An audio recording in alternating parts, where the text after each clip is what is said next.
I'm back in Greenberry, and as often is the case, or always is the case, when I'm in Greenberry, I'm just passing through, and it's kind of a gray, glum day. It's Oregon in January, but this also is really good cycling weather. I'm back at the Finley National Wildlife Refuge, where I was a few weeks ago, and it's a soggy day. A good day to observe wildlife, especially there's less people here when it's cold and wet. So I'm having a great day. There's also a lot more water than there was when I was here last time. After the rains, this area maintains the water, and that's kind of a secondary purpose for a place like a National Wildlife Refuge, along with being a wildlife refuge, is in a lot of cases they maintain water level because wetlands soak up water and then let it out slowly. And here we have Muddy Creek, which is even better named than usual. And this gives us a real clear contrast because I took a little clip here the last time I was here just a few weeks ago.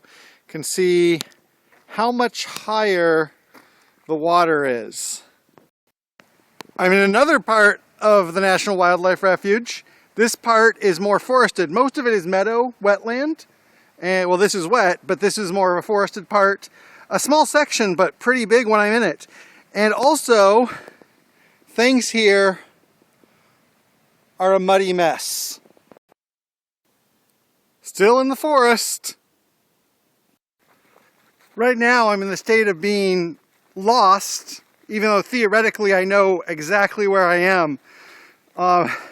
Time and space have kind of become warped.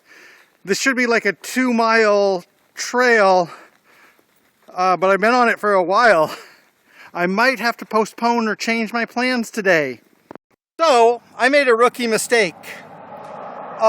There's a trail, the Beaver Pond Trail, that goes to Bruce Road, and then we go there.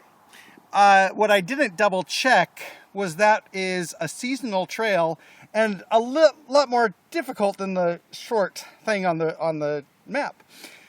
A National Wildlife Refuge is not a city or county park.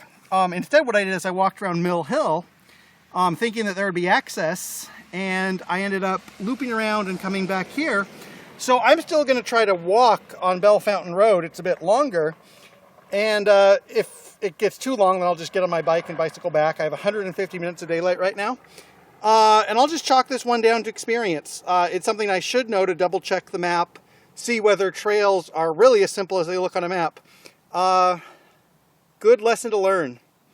Anyway, I am walking along that road there.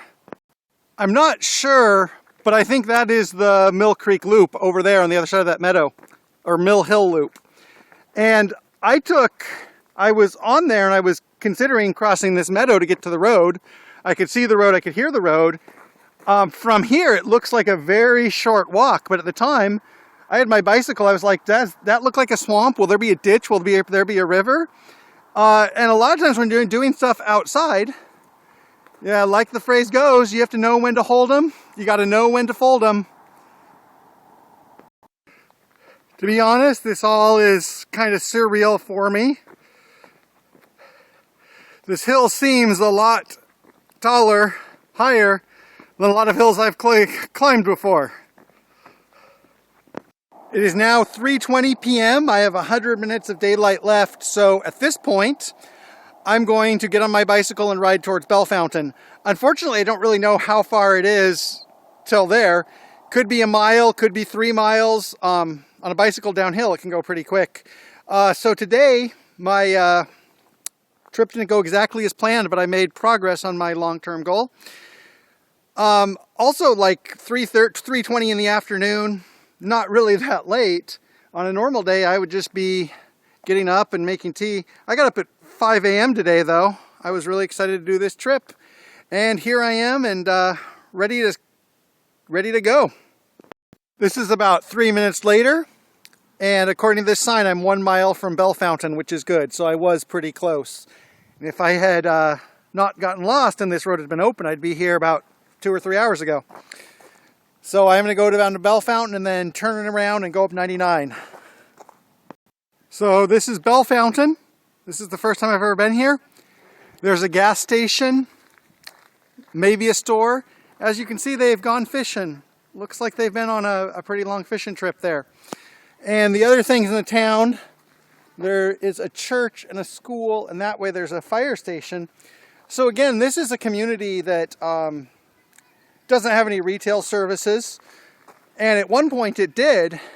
And I have a lot of thoughts about that, but as mentioned, I'm running short on time. But you know, you come to a small community and there's no retail services, no restaurant, no store, no post office. And so it's like, how does this community hang together? Maybe, I don't know.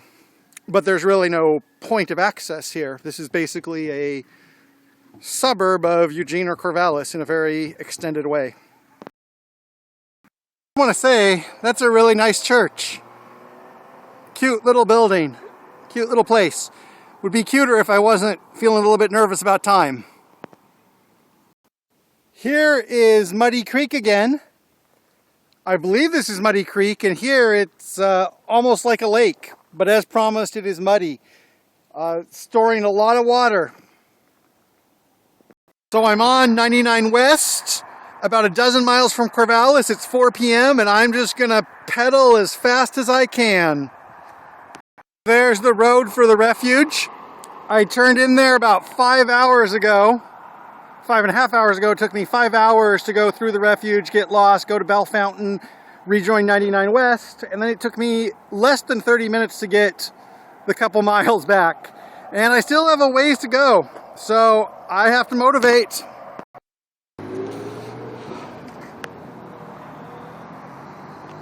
Goodnight Avenue, quite appropriately. So I'm back. It is getting dark, but at this point I have a sidewalk to walk on or to ride my bike slowly.